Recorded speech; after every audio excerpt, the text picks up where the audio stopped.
Good morning, dear students. How are you? Class 11th के सभी बच्चों का एक बार फिर से इस नए वीडियो में स्वागत है। बच्चों, जैसा कि आप सभी जानते हैं, हम लोग रिवीजन प्रोसेस में चल रहे हैं। रिवीजन प्रोसेस में हम चैप्टर नंबर 2, जिसका के नाम फॉर्म्स ऑफ बिजनेस ऑर्गेनाइजेशंस है, उसे कंटिन्यू कर रहे हैं। फॉर्म्स ऑफ बिजनेस ऑर्गेनाइजेशन, इस चैप्टर में हमने आपको प्राइवेट सेक्टर के 5 ऑर्गेनाइजेशंस के बारे में डिस्कस किया था, जिसमें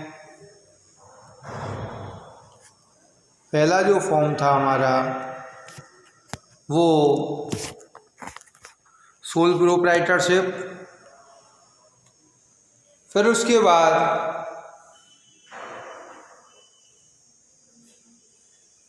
हमने जो आपके साथ में डिस्कस किया that was joint Hindu family business. Third one partnership and fourth one cooperative societies या कोऑपरेटिव ऑर्गेनाइजेशंस। इनके बारे में, इन फॉर्म ऑफ बिजनेस के बारे में हमने डिस्कशन किया आपके साथ। अब आज हम 5वां जो बिजनेस फॉर्म है, जिसका नाम जॉइंट स्टॉक कंपनी है, उसे शुरू कर रहे हैं। जो जॉइंट स्टॉक कंपनी है वो क्या होती है, इसके टाइप्स क्या होते हैं, इसके फीचर्स, मेरिट, डीमेरिट्स, और एक कंपनी बनती कैसे है, कंपनी के इम्पोर्टेंट डॉक्यूमेंट्स कौन कौन से होते हैं। एक लेंथी टॉपिक यहाँ से शुरू हो रहा है, तो शायद 2 वीडियोस में हम कवर करेंगे। तो ये वीडियो और इससे जो नेक्स्ट वीडियो होगा उसमें हमारा जो डिस्कशन का पॉइंट है बच्चों, वो है जॉइंट स्टॉक कंपनी बिजनेस। आप लोग अपनी बुक निकाल लीजिए और बुक निकाल करके उसमें जॉइंट स्टॉक कंपनी का जो टॉपिक है उसे सभी बच्चे ओपन करेंगे।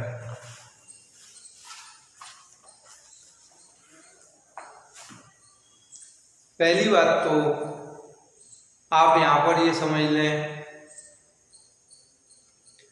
कि जॉइंट स्टॉक कंपनी और कंपनी एक ही बात होती है, ठीक है।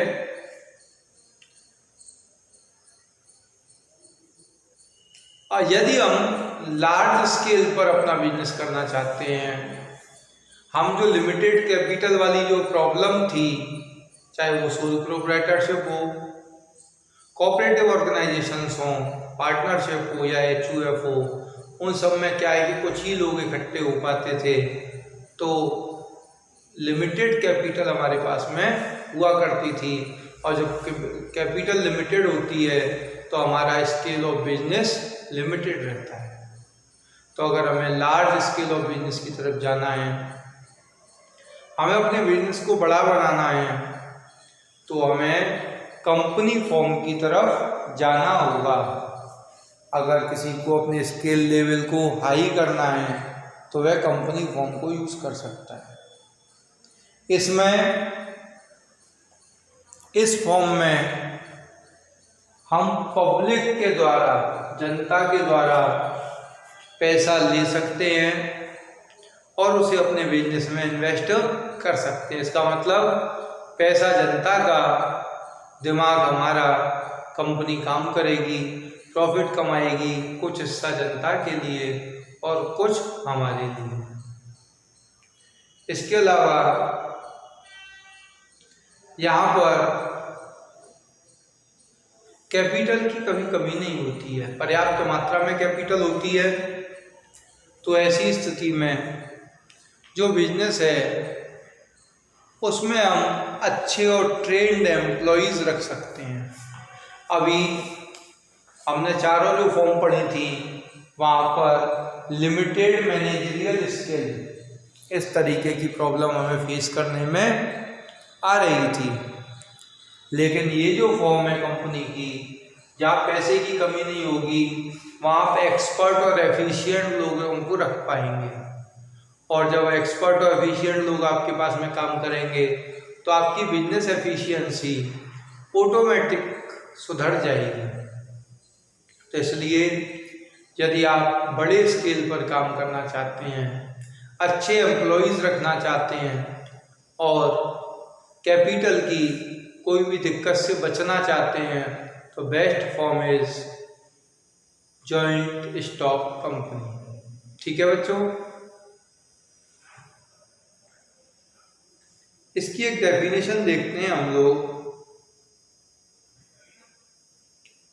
तो लास्ट वाली दी हुई है, a joint stock company is a artificial person having separate legal existence, perpetual succession and common seal.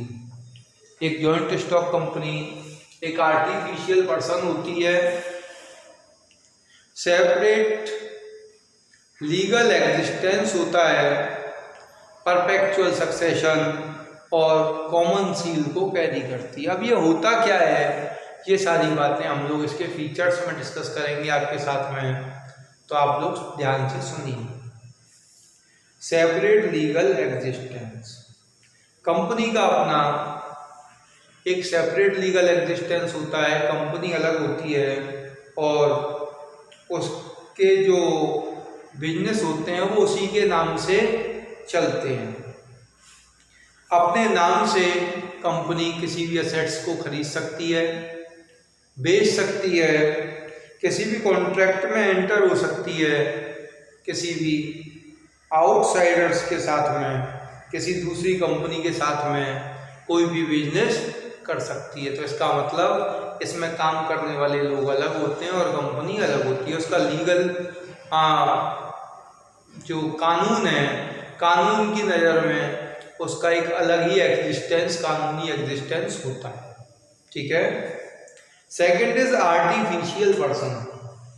हम और आप क्या हैं? हम और आप सब फिजिकल पर्सन हैं जो दिखाई देते हैं, आँख, नाक, मुंह, हाथ काम करने के लिए। लेकिन जो कंपनी होती है, उस कंपनी में आपने मान लो सैमसंग कंपनी की टीवी खरीदी, उस पर सैमसंग नाम लिखा हुआ है। क्या किसी ने सैमसंग कंपनी को देखा है? नहीं देखा है। ये इसका एग्जिस्टेंस तो है लेकिन कानून की नज़रों में है और ये इंटेंजिबल होती है, ना दिखाई देती है, केवल इसका जो वर्किंग स्टाइल है वो पता चलता है। तो कंपनी जो है बेटा एक आर्टिफिशियल पर्सन है, हमारी तरह से इसकी कोई भी फिजिकल बॉडी नहीं होती है जिसे टच किया जा सके और फील किया जा सके। कंपनी इंटेंजिबल होती है। थर्ड है बेटा registration. Company form of business का रजिस्ट्रेशन कंपलसरी होता है। समझ आया आपके? कंपनी फॉर्म ऑफ बिजनेस का रजिस्ट्रेशन कंपलसरी होता है। किस एक्ट के तहत? इसके लिए कंपनीज एक्ट बना हुआ है 2013। कंपनीज एक्ट 2013 के तहत every business who want to become a company have to be registered according companies act 2013। Next है बेटा परपेचुअल सक्सेशन। परपेचुअल सक्सेशन का मतलब permanentness. Once a company is being formed that will be everlasting. हमेशा चलती रहेगी, उसमें नए नए डायरेक्टर आते रहेंगे, मैनेजर आते रहेंगे और उसका वर्किंग चलता रहेगा जब तक के कानून ही उसे खत्म न करे। मतलब एक बार ये बिजनेस रजिस्टर्ड हो गया तो लगातार चलता ही रहता है। इसमें किसी भी प्रकार का किसी व्यक्ति का इंटरफेयर नहीं होता है। लगातार मैनेजर डायरेक्टर आते रहेंगे, बढ़ते रहेंगे, या तो कंपनी इंसॉल्वेंट हो जाए या कंपनी बाउंड अप हो जाए बाय लॉ, तभी कंपनी खत्म हो जाती होती है। अदरवाइज इसका एग्जिस्टेंस बना रहता है, लगातार ये चलती रहती है। नेक्स्ट है बेटा कॉमन सील। कॉमन सील का मतलब हुआ कि कंपनी जब दिखाई नहीं देगी तो वर्क कैसे करेगी। वर्क करने के लिए कंपनी की एक सील होती है, सील मीन्स मोहर। उस मोहर पर कंपनी का नाम लिखा होता है, कंपनी का रजिस्ट्रेशन नंबर लिखा होता है। जब भी कंपनी किसी भी एग्रीमेंट में, किसी भी ट्रांजैक्शन में एंटर करती है तो उस मोहर को लगा करके जो ऑथराइज्ड सिग्नेटरी है उस पर साइन कर देता है। तो फिर ये पता चल जाता है कि ये कंपनी ने साइन किया है, ये एग्रीमेंट कंपनी ने किया है। तो हर कंपनी की एक कॉमन सील होती है जिसका वो यूज किसी भी ट्रांजैक्शन के लिए, किसी भी एग्रीमेंट के लिए करती रहती है। नेक्स्ट है बच्चों transferability of shares. Transferability of shares का मतलब ये है कि कंपनी के जो शेयर हैं वो ट्रांसफरेबल होते हैं। मान लो मैंने किसी कंपनी के शेयर खरीदे, 100 शेयर खरीदे थे 50 रुपए के रेट में। अब क्या हुआ कि जो कंपनी है 3 साल हो गए उन शेयरों को खरीदे हुए, अब उनका रेट हो गया, मार्केट वैल्यू हो गई 50 रुपये से बढ़ कर के 150 रुपये। अब मैं उन शेयर्स को बेचना चाहता हूँ, तो अगर कोई व्यक्ति मुझे 150 रुपये में खरीदने वाला मिल जाएगा तो मैं उसे उस व्यक्ति के नाम पर ट्रांसफर कर सकता हूँ। मतलब कंपनी के शेयर ट्रांसफरेबल होते हैं। ठीक है,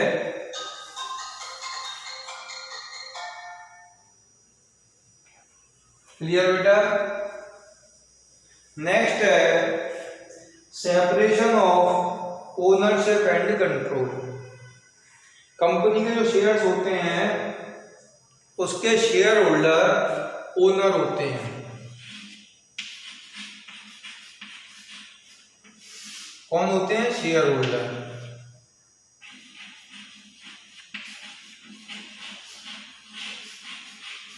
ठीक है, जबकि मैनेजमेंट जो होता है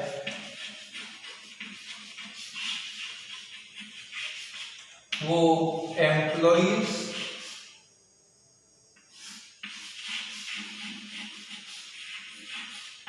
एंड डायरेक्टर्स के हाथ में होता है। अब सपोज मैंने एक कंपनी है IOC, इंडियन ऑयल कॉरपोरेशन, उसके 1000 शेयर मैंने परचेज कर रखे हैं। तो कंपनी की जो भी कैपिटल है उस कैपिटल के इतने हिस्से का मैं कौन हो गया? ओनर। कंपनी जब भी प्रॉफिट कमाएगी तो डिविडेंड के रूप में मुझे इसमें से कुछ देगी।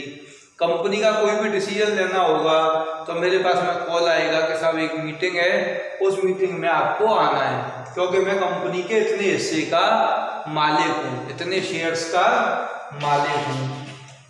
लेकिन मैं तो यहाँ स्कूल में आपको पढ़ा रहा हूँ शेयर खरीदने के बाद में कंपनी के, तो मेरे जो एम्प्लॉइज हैं कंपनी के वो काम कर रहे हैं रिफाइनरी में, तो उनको उनकी सैलरी दी जाएगी।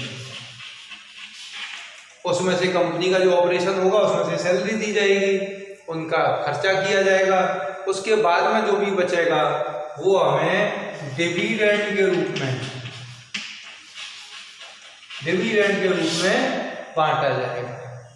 तो ओनरशिप और मैनेजमेंट कंट्रोल जो है वो अलग अलग लोगों के हाथ में होती है।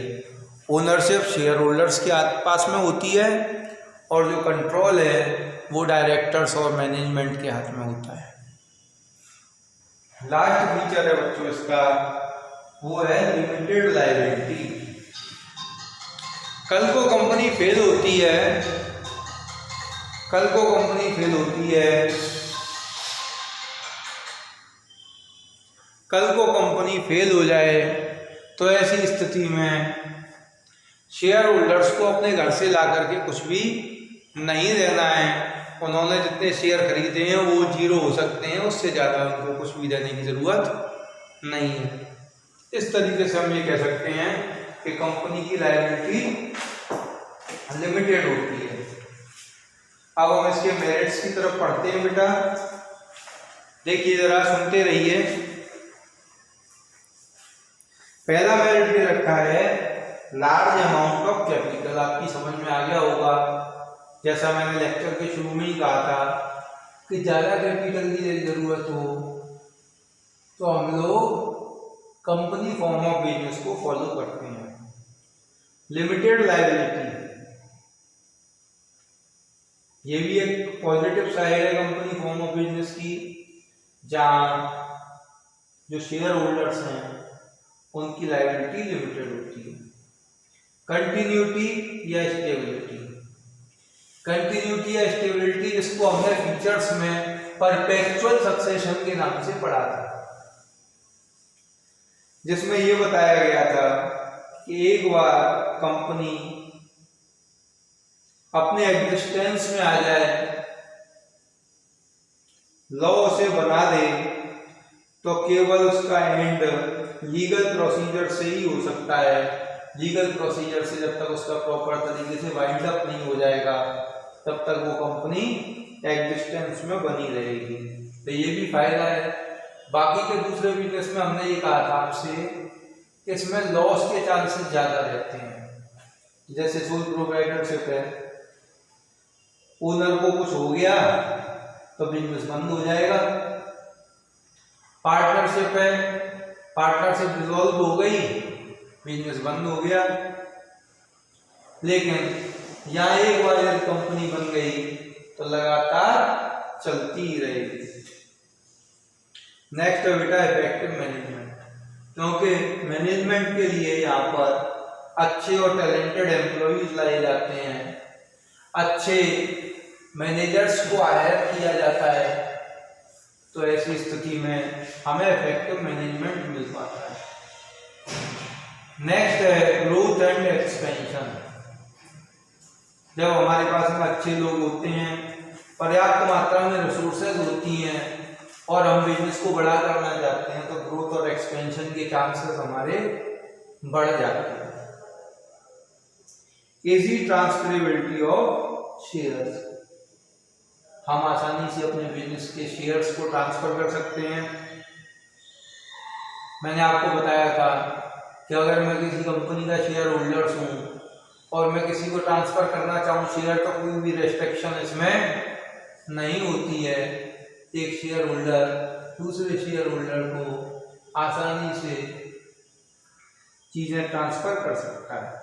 पब्लिक कॉन्फिडेंस, क्योंकि लगातार चलने वाला बिजनेस है तो इसलिए जनता का भरोसा इसमें बना रहता है। डेमोक्रेटिक मैनेजमेंट, बिजनेस को चलाने के लिए इसका जो मैनेजमेंट होता है वो डेमोक्रेटिक होता है। मतलब कोई भी डिसीजन लिया जाएगा तो मीटिंग में मेंबर्स से कंसल्ट करने के बाद में ही लिया जाता है। डिस्पर्सल ऑफ ओनरशिप, ओनरशिप जो है वो कंपनी की लगातार शेयर होल्डर्स के हाथ में रहती है और शेयर होल्डर बदलते रहते हैं, तो किसी भी प्रकार से कुछ लोगों के हाथ में कंट्रोल जाने के चांसेस नहीं रहते हैं। नेक्स्ट है सोशल रेस्पॉन्सिबिलिटी। कंपनियां सरकार के उद्देश्यों को और समाज की कमियों को दूर करने के लिए CSR के द्वारा कॉर्पोरेट सोशल रेस्पॉन्सिबिलिटी को फॉलो करती हैं, जिसमें स्कूल्स में, कॉलेज में, हॉस्पिटल में, ट्रेनिंग सेंटर्स में अपना डोनेशन देती है। Disadvantages of a company, lengthy and expensive legal procedure, lengthy और एक्सपेंसिव इसका लीगल प्रोसीजर होता है। मोटिवेशन की कमी होती है क्योंकि एम्प्लॉई अपनी सैलरी के लिए काम करते हैं, उन्हें प्रॉफिट नहीं मिलता है, तो मोटिवेशन की कमी रहती है। बहुत ज़्यादा शेयर होल्डर होते हैं, इसलिए डिसीजन लेने में देरी हो पाती है। गवर्नमेंट के रूल्स है क्योंकि जनता का पैसा लगा हुआ है इसमें, इसलिए गवर्नमेंट के हार्ड रूल्स एंड रेगुलेशंस को कंपनी को फॉलो करना पड़ता है। कॉन्फ्लिक्ट ऑफ इंटरेस्ट, आपस में जब कंपनी सक्सेस होने लगती है तो शेयर होल्डर्स, डायरेक्टर्स, मैनेजमेंट, इनके इंटरेस्ट में लड़ाई होने लगती है। ओलिगोक्रेटिक मैनेजमेंट, कुछ लोग ये कोशिश करते हैं कि उन्हीं के हाथ में पूरी कंपनी का कंट्रोल बना रहे, this is called oligocratic management. Unhealthy speculations, जब कुछ लोगों के हाथ में बिजनेस की कमांड आ जाती है, कंपनी की कमांड आ जाती है, तो वो स्पेकुलेशंस करने लगते हैं। स्पेकुलेशंस में सट्टेबाजी करने लगते हैं। सोशल एविल, ज़्यादा रिसोर्स आ गई, ज़्यादा प्रॉफिट कमाएंगे तो उसमें क्या होगा कि समाज में डिस्ट्रीब्यूशन ऑफ इनकम फेयर नहीं हो पाएगा। और गवर्नमेंट के जो डिसीजंस हैं उनमें भी कभी कभी ये पॉलिटिकल पार्टीज पर भी दबाव डालने लगती हैं। कंपनियां इतनी बड़ी हो जाती हैं सोसाइटी में, तो उससे गवर्नमेंट का जो डेमोक्रेटिक सेटअप है उसको चलाने में भी दिक्कत आती है। इसलिए ये इसके हमने आपसे डीमेरिट्स डिस्कस किए। नेक्स्ट वीडियो में इससे आगे की बातें डिस्कस की जाएंगी। इस वीडियो में इतना ही है। Thank you.